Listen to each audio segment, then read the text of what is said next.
Are you ready to make the most of your oil and gas mineral rights? Welcome to the Mineral Rights Podcast. Get the knowledge and resources you need to manage your minerals and royalties. Here is your host, Matt Sands.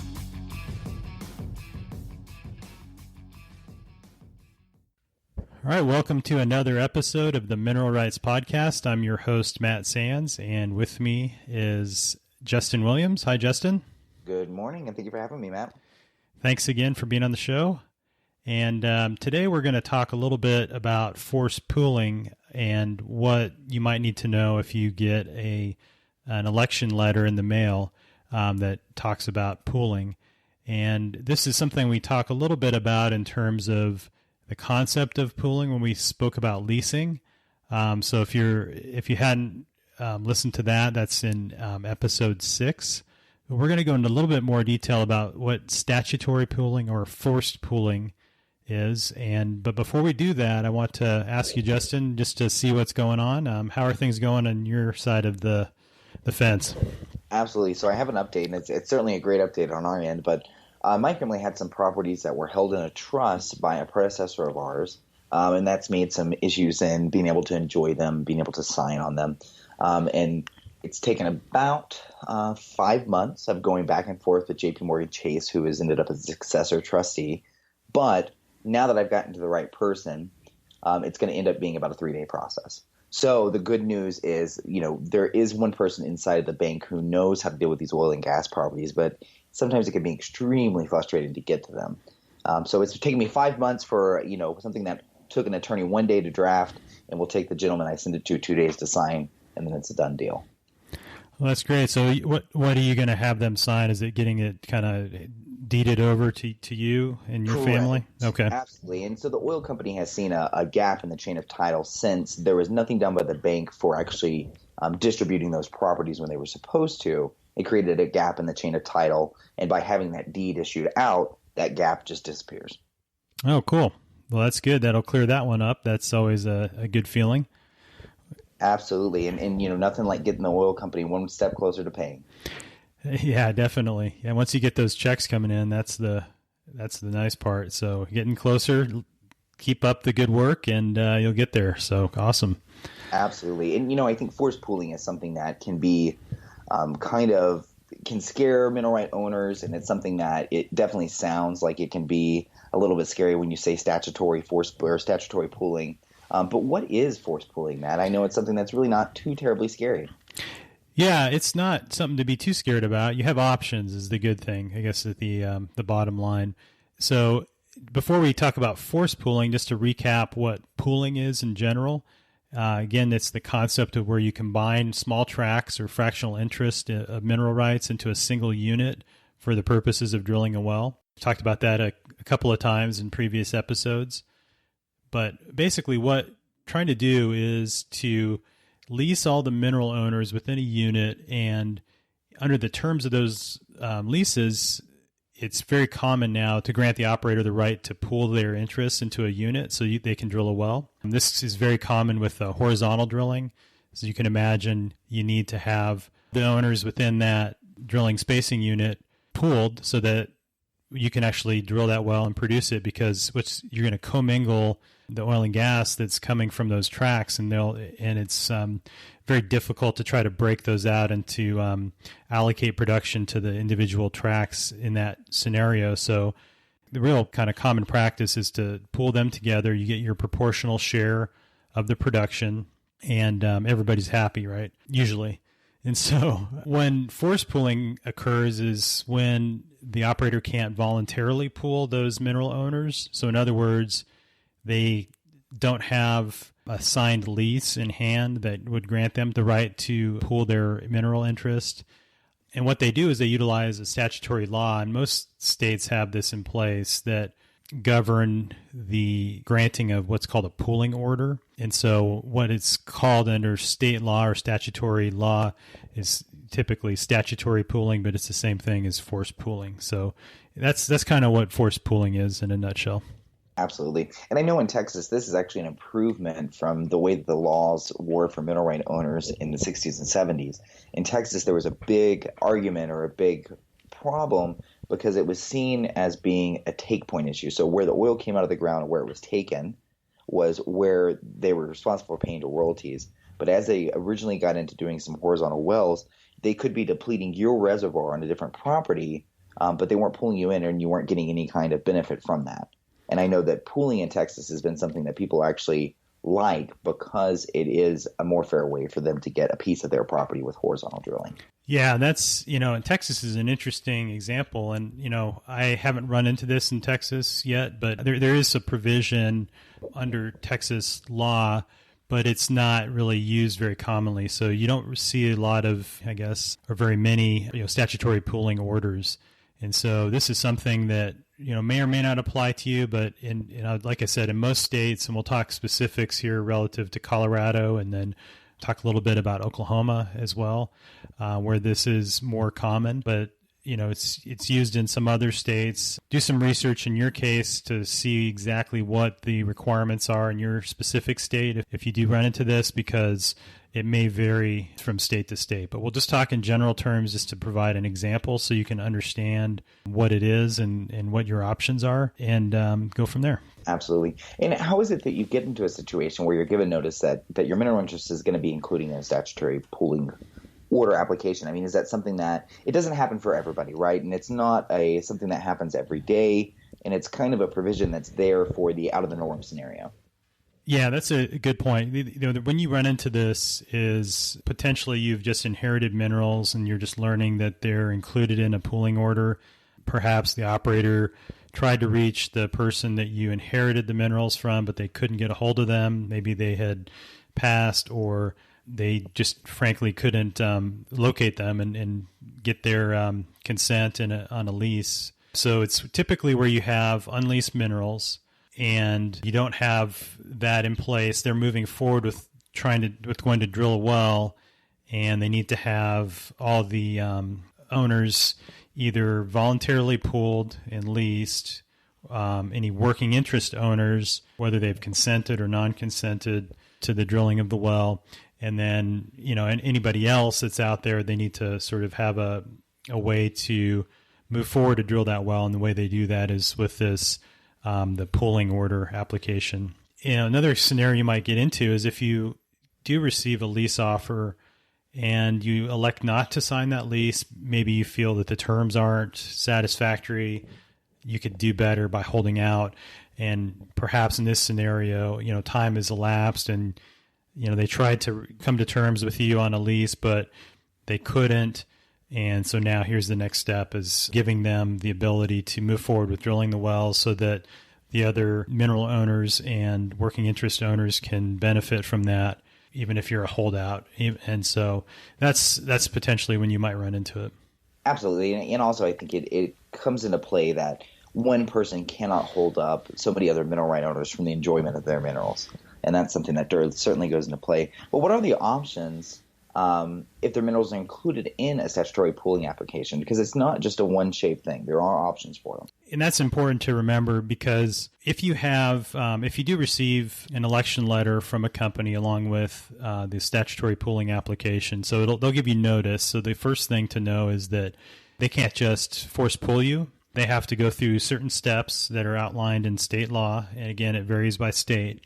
But in general, you have to be notified, and typically the way that's done is they'll basically send you a certified letter that will outline the requirements and the time frames and what your options are, and they'll describe what they're going to do. So in other words, what the name of the well is, what formation it's going to be drilled in, the legal description of the lands that are being requested to be pooled. They'll also have they'll determine as a reasonable offer to lease your minerals if you're unleased, as well as reasonable estimate for the cost of that well. If you elect to participate, it'll outline what your obligations would be under that option. So it'll have these things together. It'll be in a big envelope, and it'll have the lease offer, that well proposal, or what's called an authority for expenditure, an AFE.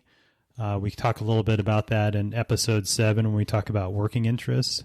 And so that's a good want to review as well, because we'll go into this just very high level what your options are if you elect to participate or if you go non-consent, but we cover that in more detail in episode 7. And then it also will include typically include an operating agreement, so that if you should elect to participate, it'll have all the all your obligations under that operating agreement as a working interest owner. And all of this will have a certain time frame associated with it to allow you to make a decision. So statutory law will outline that you have, in Colorado, for example, 60 days from when you receive that to when you have the requirement to make a decision. So that's typically what you'll get in that statutory pooling application. And that's some of the options that you'll have is really just, 4 main options. I'll call it 3 options with kind of a fourth pseudo option. So the first one, again, we talked about leasing your minerals, whether you want to elect to participate in the well, or if you want to elect to go non-consent. And then again, I'll call it the fourth option, but if you basically do nothing, you're electing to then be force pooled. Absolutely. And I definitely would say that if you can keep from it, that is not the option that you want to go for. Typically, you're always going to get a better royalty rate if you sign a lease directly, or if you're working with a company, or go about it a different way than being force pooled by the state. Yeah, that's a good point. I think that's the biggest thing that I see. It's sort of a hybrid option if you go force pooled. So first of all, you'd be entitled to retain the statutory royalty rate, which is usually very low. It's 1/8, I believe, in most states. Again, it depends on state, but let's say it's 1/8. So if you went to go ahead and lease your minerals in most active basins nowadays, you can do much better than that. So we talked about in the leasing episode, episode 6, that what you want to shoot for in most cases would be 18 to 25%. So it could be up to a half of what you could get if you actually were chose to lease. Again, if you're in this situation, you probably haven't gotten a lease offer that's offering you a 25% royalty rate and a really high lease bonus. Otherwise, you likely would have elected to lease anyway. So that's something to keep in mind. But yeah, the big thing is the royalty rate. You'll be obligated to a certain royalty rate, and then you would. We'll talk about that option first. Just if you were to be force pooled, and your working interest would be subject to statutory pooling laws. And so what would happen there is they typically would have to recoup a certain percentage of those initial costs before your working interest portion would kick in, and that you would kind of earn the rest of that interest. So it's kind of an interesting option if you do get force pooled, that you're still going to get a royalty. You won't have that lease bonus up front. And then once they recoup, let's say 300% or 200% or whatever the regulation is of those initial drilling costs and completion costs, then you would earn your working interest into that, and then you'd be obligated to pay your proportional share of the operating cost in that well, and you get an increased royalty from it just from earning that. But that's what would happen if you don't do anything, I guess. We'll talk about that first. But really, there's 3 options that you would get in that scenario of getting that election letter in the mail. Absolutely. No, that makes sense. And something that's people, when you're going through this process, you are on a time limitation. So if there's something that you want to protest, you typically have 14 days to do so. And you have to be aware of being sure that you're on top of those dates. Because when you're in this situation, you certainly don't want to miss one of those and miss your opportunity to elect what you would like. Yeah, it's a good point. So you do have a kind of the other scenario is if you still don't believe the lease offer you received is reasonable, or if you have another issue with the pooling application, you can file a protest. And in Colorado, that's like Justin said, 14 business days before the hearing date. You must file that protest before then, and that'll give you the opportunity to go and speak in front of the Oil and Gas Commission to state your case and to potentially affect the outcome of that pooling application. So that's, sometimes you'll see that in example of when that's done is, let's say one operator is proposing to drill wells and they maybe haven't come to terms with another working interest owner. That other working interest owner sometimes will file a protest to try to get better terms. And so that's sometimes where you'll see that. That's kind of where I've seen it, come across it in Colorado at least. But yeah, any owner has that option. And so let's talk a little bit about what happens when what you're going to see in that election letter. So that'll be the first thing to talk about. Absolutely. And what exactly are they going to be able to choose from, and what are their options? And there's several there, and we've covered these kind of more in depth, but maybe not in this specific scenario. Usually you'll get an offer to lease. It'll include a lease bonus amount along with the paid up oil and gas lease that outlines the term. And what the company is obligated to do in this scenario is to make you what's called a reasonable offer. So if you were to go and look at the other offers that are being made to the other mineral owners, it should be comparable to that. So that's what you would hopefully see in that scenario. If you do determine that offer is reasonable, you can elect to sign the lease and return it to the company. Then it's sort of like the same scenario that we talk about in episode 6, kind of leasing 101 and what are the main 5 lease terms to look out for. So if you haven't listened to that episode yet and you are in a forced pooling situation, that's something to think about, because this is still a situation where you'd want to talk to an attorney to help you with that process. And so we talk about that in more detail in episode 6, and we'll link that up in the show notes as well. Absolutely. And also a great thing to do is to speak with a landman in that area that your property is, so that you have an idea of what is a reasonable leasing rate. Because sometimes, especially if it's not an area that is not hugely popular, that can be difficult to find. Yeah, we talk about resources. Landman, definitely the number one. Another good one is Mineral Rights Forum. So if you go on to your county group and look at what's being offered, or maybe make a request to some of the other owners to see what people are getting. Other thing is to talk to your neighbors. Just go talk to people face to face. If they're on the mineral rights and as well, then they're faced with the same situation, and so you can find out what your neighbors are doing, and that's a good data point as well. So that's the first option, is to lease. The next one we'll talk about is to elect to participate in a well. And again, we cover this in more detail in episode 7, where we talk about mineral owners and what it means to elect to participate in a well and become a working interest owner. Again, if you participate in a well, that means you're electing to financially contribute to the direct costs of drilling and completing the well in exchange for a percentage of interest in that well.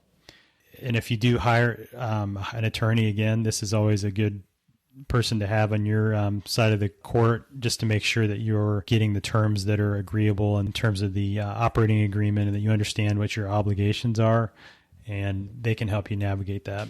And then if, just as an example here, we'll talk about, how much might you have to pay, right? So the question is, well, okay, so if I want to participate in a well, how much is it going to cost me? This is just a simple example for illustrative purposes. The math will be easy this way. But let's say you own 320 net mineral acres in a 640 acre drilling spacing unit. So in that scenario, you'd own 1/2 of the proportionate share in that DSU. If you elect to participate, you'd be responsible for 1/2 of the cost to drill and complete and then operate that well. So if they're sending you an AFE that says this well is going to cost $6 million to drill, you would be on the hook for $3 million of that, which is a lot of money, right? In this case, if you have 320 net mineral acres, that's a significant land position. The costs are going to be higher. If you had fewer acres, then you could sort of scale it accordingly. So just to give you a feel, just divide whatever the number of net mineral acres that you own by the size of the drilling spacing unit. That'll give you sort of a proportionate share, a kind of a perspective on how much you would potentially owe. You would actually also be entitled to 1/2 of the production from that well over the life of the well. So that's a lot of the actual revenue and royalty that you would get from that well. You would be entitled to 1/2 of that. So that's a lot as well. So even though you're paying a lot, you're getting a lot back in return. So to put that in perspective, though, versus leasing, let's say you were able to lease those minerals at 20% royalty rate. In that scenario, you would be entitled to 10% of production of that well as a leased mineral owner. So where I came up with that is basically if you have that, again, that 320 net mineral acres out of the 640, which is 1/2 times the 20% royalty. So 1/2 of 20% is 10%. So that's in perspective, versus 50% of the production that you would get as a working interest owner, you would get 10% as a mineral owner. So it's just something that you would have to, again, you'd have to be a sophisticated investor, be willing to, like we talk about in episode 7, lose the investment. This is potentially not for the faint of heart, and something you'd need to get with your advisors and determine if it's a good investment for you. So that's sort of the other option, is to elect to participate in the well. Absolutely. And, I think that's really scary for most people, but it has made people very wealthy people as well. So it is something that is for some people, it is not for others, but something that you would never want to do without some kind of guidance.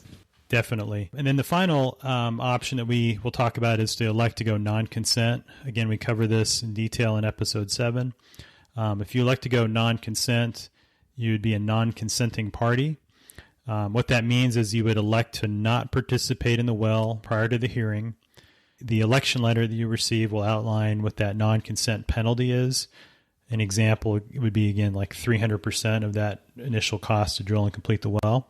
And what that means is you would, if you elected to go non-consent, before you started to before you would earn your working interest, they would have to recoup 300% of those initial costs before you would kind of back into that. So that's another option that you would have. So just to recap, 4 options. First option, again, to lease minerals.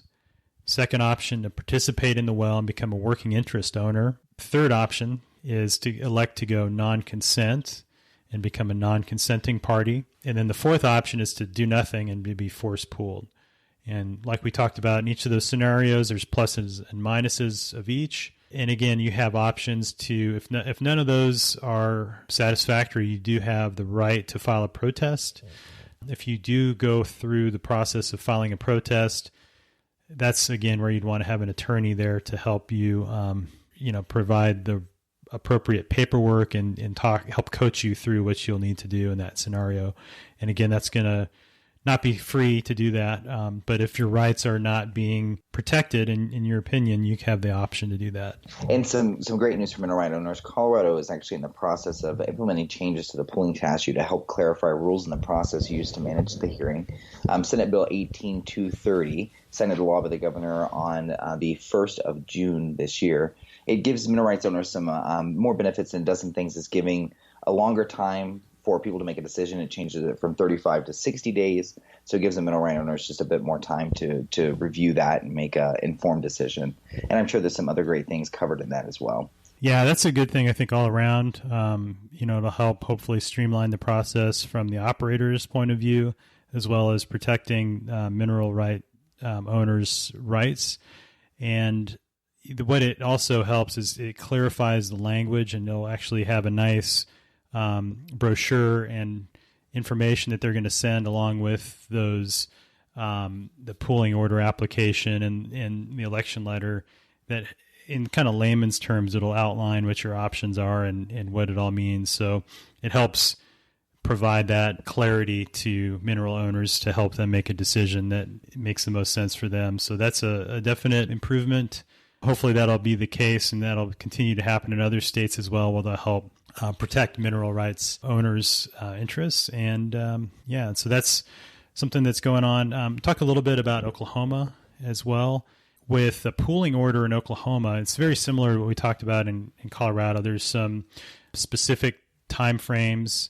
The operator has to mail copies of the order to each interested party within a certain amount of time. And then it provides the respondents 20 days in that case, I believe, to participate in the well or elect to take one of the other, they call fair market value alternatives.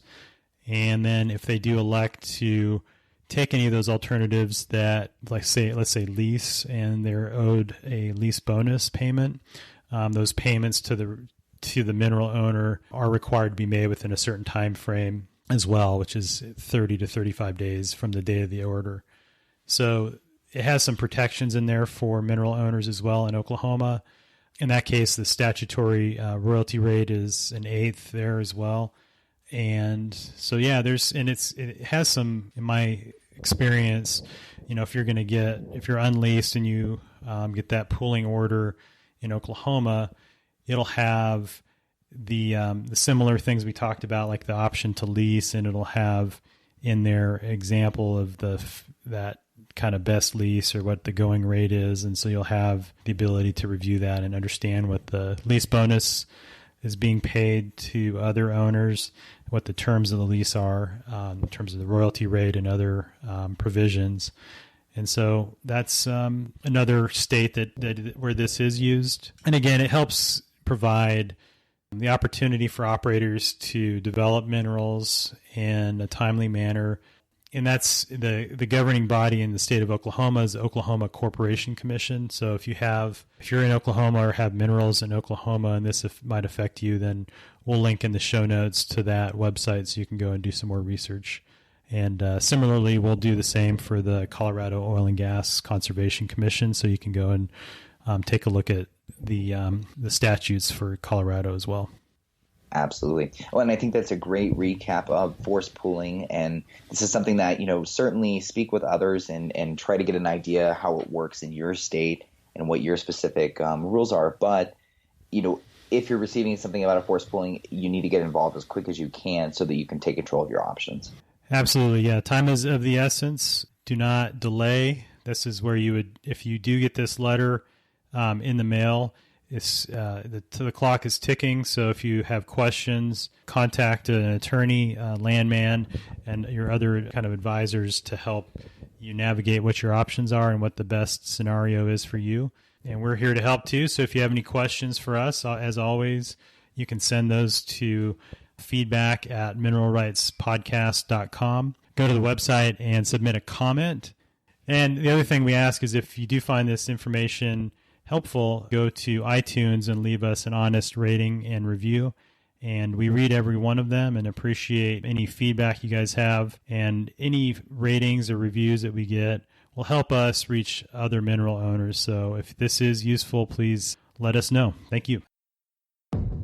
Thanks so much for listening to the Mineral Rights Podcast with your host, Matt Sands. Don't forget to subscribe and share at mineralrightspodcast.com. The Mineral Rights Podcast should not be construed as investment, legal, or tax advice. All information is believed to be from reliable sources. However, we make no representation as to its completeness or accuracy.